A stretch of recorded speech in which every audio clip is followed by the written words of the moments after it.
Welcome to Wanna Bet, the daily gambling game show that takes betting seriously, but not much else. Get our favorite plays on the totals, sides, props, exotics, and futures to jump on now. So let's get it started with Jason and Ben. Let's get it started with Jason and Ben. Let's get it started with Jason and Ben. Subject some chemicals about the concept fairly known. Let's get it started with Jason and Ben. Let's get it started with Jason and Ben. Hey, welcome back to Wanna Bet, the only daily sports wagering game show that we know of that's in existence. And I guarantee you, the only one in the world that is up 50 some units since launching May 21st. Yeah, that's what we do around here. We work hard, so frankly, you guys don't have to. And Ben and I and some friends of ours like Eric Casillas and other handicappers throughout the industry distill things down to our best plays for you. Mostly it's just me and Ben. To try to make you guys money and to try to find ways to beat the books right bleeping now on games being played right bleeping now, but also games being played tonight, tomorrow night, 2 months from now, 6 months from now, futures. We run the gamut here on Wanna Bet. If you're new to the show, Ben and I, first down, second down, third down, are 3 favorite plays of the day, every day. 3 favorite plays we've made since we last convened here on Wanna Bet 24 hours ago. And yeah, we do this 7 days a week. Ranked first through third in order of which we love them.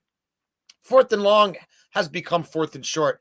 And we continue to cash for you guys on quick hitters, short attention span theater.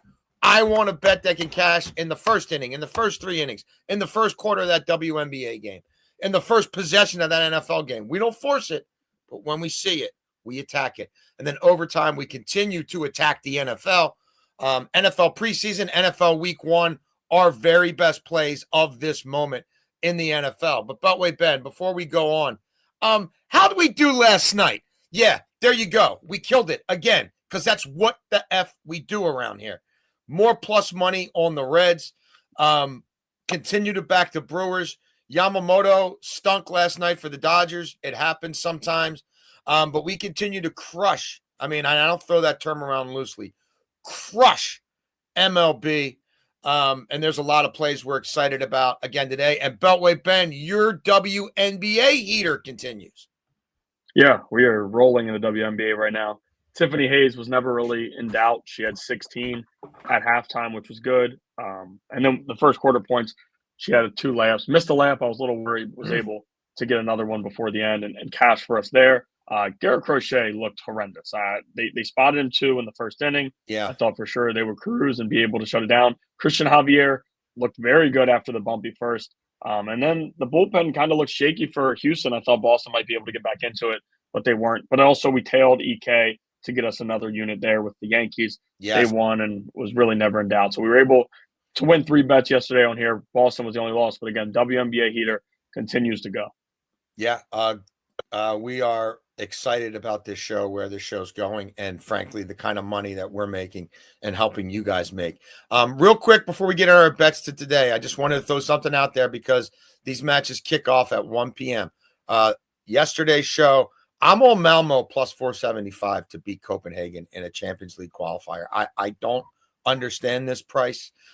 These sides played a 0-0 match just a week ago in Malmo. Malmo and Copenhagen separated by only about 30 kilometers. You go across the bridge, you're going from Denmark to Sweden and back and forth. I expect Malmo to be represented in this match. And Malmo is a team that, twice in the last 10 years has advanced from this stage and made it into the proper Champions League group stages. So again, plus 475, I've sprinkled on that. And on our super Discord, which you can join through the bio, the link tree in my bio on Twitter, or Ben's link tree on his Twitter, or Eric Casillas. I've got to play in the FC Pilsen Rangers match as well in Champions League qualifying. We've been doing very well in Champions League qualifying. All right, Beltway Ben, first bet of the day.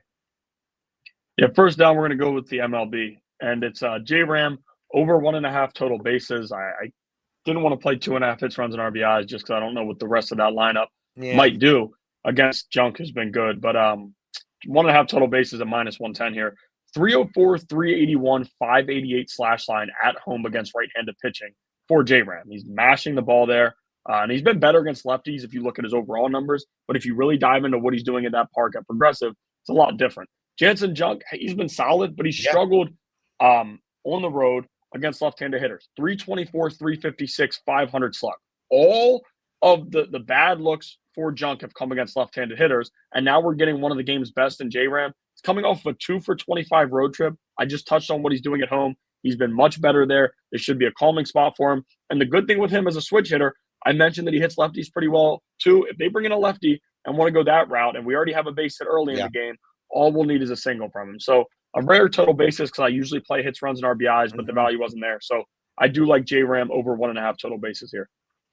Love it. If you guys watch this show with any regularity, I have been riding the Miami Marlins hard, especially in first fives on the road, really, since the show launched 2 months ago. Not on them today, but we'll probably be on them Thursday because we're always working ahead here. That's what you have to do to beat the books. First down for me, Beltway Ben. I'm on the Kansas City Royals with cheese. We hammered the Washington Nationals all last week against the A's. The Nats showed up a little bit against the Giants, but the Nats got back to being the Nats yesterday against the Royals. And I love this spot for Kansas City. Now, you could tell me, hey, the Royals probably not going to bat in the ninth inning. Royals not a big run-producing team. You sure they can cover that 1.5? Well, I am, because the Nats pitching staff is atrocious. And it's Mitchell Parker on the mound today. We love picking on Mitchell Parker. The Nats are 4-9 in his last 13 starts. All 9 of those losses, Beltway Ben, by at least 2 runs. All 9 losses on the run line. If you look at Mitchell Parker's last 11 losses, Beltway Ben, the Nats average losing those games by 5 runs. They've got a minus 45 run differential in those 11 games. That's obviously not good. His last 10 starts, Beltway Ben, 51 2/3 innings pitched, 10 home runs allowed, 6.97 ERA. Mitchell Parker over his last 10 starts is throwing a strike 57% of the time. That's not good. Give me Michael Wacha at home with his 2.63 ERA and opposing hitters batting just 228 off of him. Wacha's not a big strikeout guy. He does have 58 strikeouts and 61 2/3 innings pitched at home. Strikeout rate much closer to 1-to-1 per innings pitched than it is on the road. Kansas City at home is not great against left-handed pitching, but this is no average lefty. The Nats, for me, most days of the week, right now in this moment, especially with Mitchell Parker on the mound with that terrible bullpen, are the worst team in baseball. Yeah, I think they're worse than the Rockies 5 nights a week right now. I think they're worse than the White Sox 4 or 5 nights a week. Let tonight be one of them. We're on the Royals. Second down. Yeah, second down, we're going to go with the Erica Hamby over 23.5 points and rebounds. And when you look at what she's done, 4 straight matchups against New York, the Liberty, she's gone over this, and we're getting minus 110 here. In a play that the Liberty's really struggled on the interior since Stewart has been out. She's been awesome at home this season, and the game's expected to be tight. So we should get a ton of minutes from her. And the Sparks, I touched on it just a few days ago, they are playing very, very good basketball. Yeah. And she's a big reason. I get it. Brink is back. So you kind of get a little worried that she might cut into her playing a little bit. But Brink, she had a good scoring game last game, but when she was on the court, they didn't play that well. So I do think they're still slowly trying to bring Brink back. And Hamby is the top guy right now, girl right now. She's doing well. Kelsey Plum, of course, we know New York's going to be running at her, throwing everything they have at her. So I do like Hamby over 23.5 points and rebounds. We're going to get behind that, Beltway Ben. You convinced us. We do not bet the WNBA except for when we back Beltway Ben and our pal Kate Constable. Me and Meatball are on that, and I just want to show my buddy Choppy again. R.I.P. Chops. Second down for me. Beltway Ben, do I back the Brew Crew or do I back the MF and Brew Crew? I backs the Brew Crew. I serenaded you the other day, Beltway Ben, with one of my favorite tunes these days, Quinny P. I also, believe it or not, I also have a song for today's Brewer Starter. Simple Freddie P. Freddie P. Freddie P. Oh, cash for me. Bring us more winning tickets Freddie P. Do. Yeah, they pushed Peralta back for today. So yesterday we cashed when Quintana on the run line against the lowly Pirates. I know it's Skeens, but give me my guy Freddie P. and his 2.13 ERA at home and his whip of 1 at home. And opposing batters hitting just 208 off him at home. And the Brew Crew winning 9 of Freddie P's last 12 starts at home. Did I mention the Brewers are 40-20 at home and the P-Rots are 17-40 on the road? Yeah, it's Skeens. Guess what? The Pirates have lost 4 straight Skeens starts on the road. And yeah, Skeens is awesome, but he also faced Milwaukee earlier this year and gave up 4 earned runs in 4 innings pitched. Now, he had another outing where he gave up just 1 earned run in 6. But the Pirates struggle to score. Milwaukee is just playing out of their minds. They've got a true home field advantage. They've got their ace on the mound. And I don't think the winning streak ends tonight, Beltway Ben. And we're getting this priced this way because the books love Skeens and they want people to back Skeens. I frankly like fading the Pirates when Skeens is on the mound because while Skeens does his part of the job, the P-Rots don't end up often holding up their end of the bargain. Third down, Beltway Ben. Yeah, we're going to go back to the WNBA. Favorite play of the day here. We're going to go with Sabrina Ionescu over 19.5 points, minus 120. And this is a 2-unit play. Again, wow, 2 units. GG. We're going back to it. We cashed our 2-unit play the other night. Yes. Just looking at this matchup, I don't see how she doesn't explode. We know what she's done without Stewart.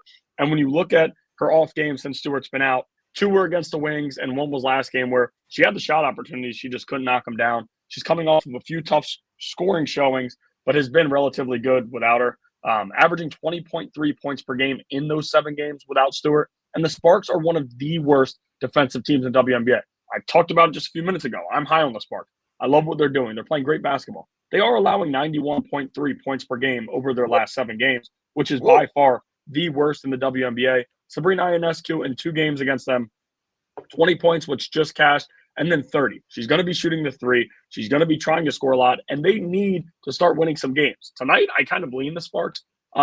It's a tough game for New York coming off of another loss, and I just think with where these teams are right now, what the Liberty need is Ionescu to really go out, carry them to a win, because she just has to be dominant. She's one of the better players in the WNBA. I will get back to her in a few minutes in our 4th and short play, but I do like her for a 2-win, 2 units over 19.5 points.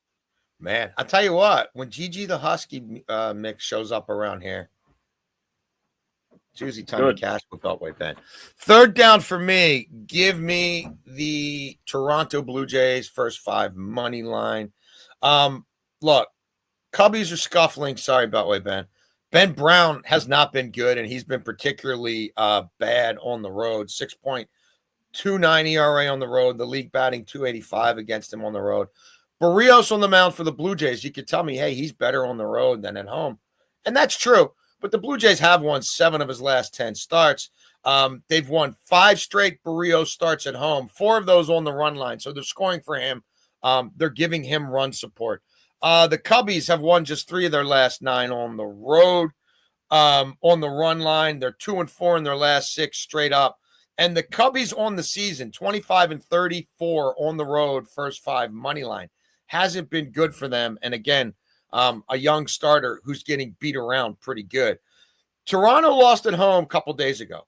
Beltway Ben, the Blue Jays have not lost consecutive games at home since June 19th and June 20th. They are 14-4 at home since then. Look, they're playing winning ball. Everything about them just sort of, they're kind of like the Brewers of the American League, right? They just win. They're particularly dominant at home.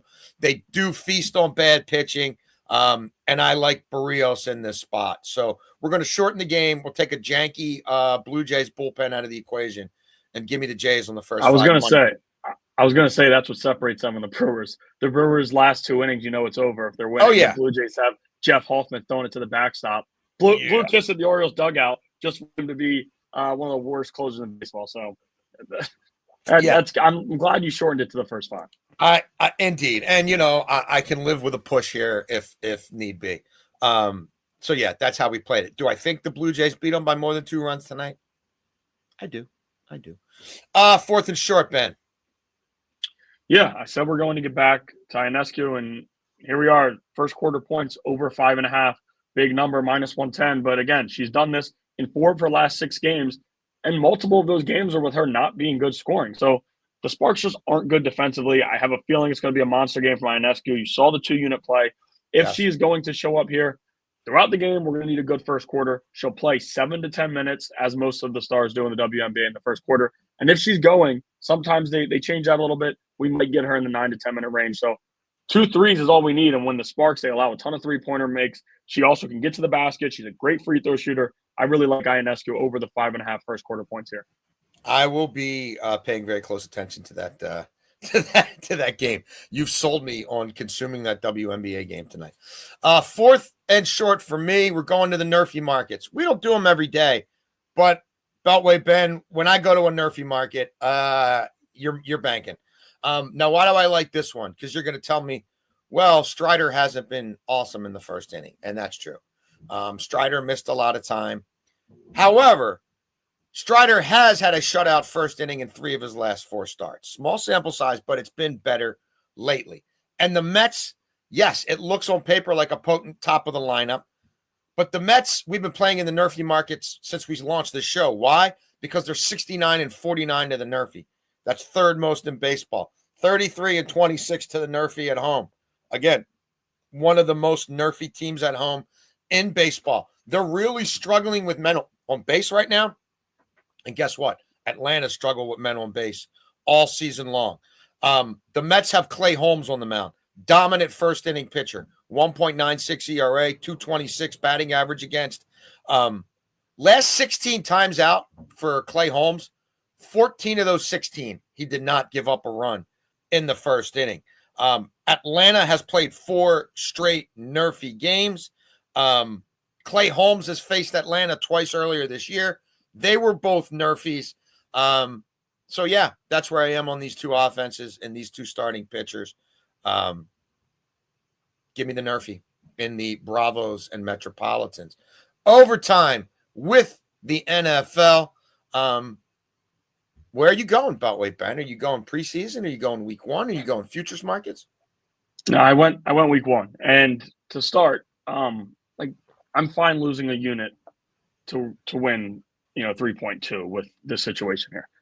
I cannot believe that we are getting plus 320 on Jonnu Smith to score a touchdown. I don't care about the new situation. He's been with Arthur Smith before. Yes. They did not add him to sit and watch on that sideline. No. You can say new situation all you want. We've seen the packages with him in the backfield. They went 0-4 personnel at practice, it's being reported, and he was lining up in the backfield. They are going to have him on the field. Now, that's a little extreme. I don't know if we're going to see 0-4 personnel every week, and they might not do that. But Jonnu Smith will be lining up in the backfield here or there. They want Aaron Rodgers to have quick hitters, easy passes, make it simple for him. And this is a guy who had 8 touchdowns last season. It was tied for 33rd. It was a lot of running backs and wide receivers up there. Second most, tied for the second most for tight ends with guys like George Kittle. Go look through the top 50 tight end scorers last year, and you're not going to find a single one for plus 320 odds. Not a single one will you find for these odds. He's a red zone threat no matter where he is. I know it was just Miami, and we know how that Miami offense is. Pittsburgh's going to be a little bit more slow. He was dealing with a banged-up injury right now. He missed a few practices. He's going to be fine for week 1. Again, when we are getting plus 320 on a dude who just has success getting in the end zone with an offensive coordinator he's played with before, with a tight end who likes dumping it down to or the quarterback who likes dumping it down to tight ends at this point in his career, it's too good for me to pass on. And they don't have a true proven running back.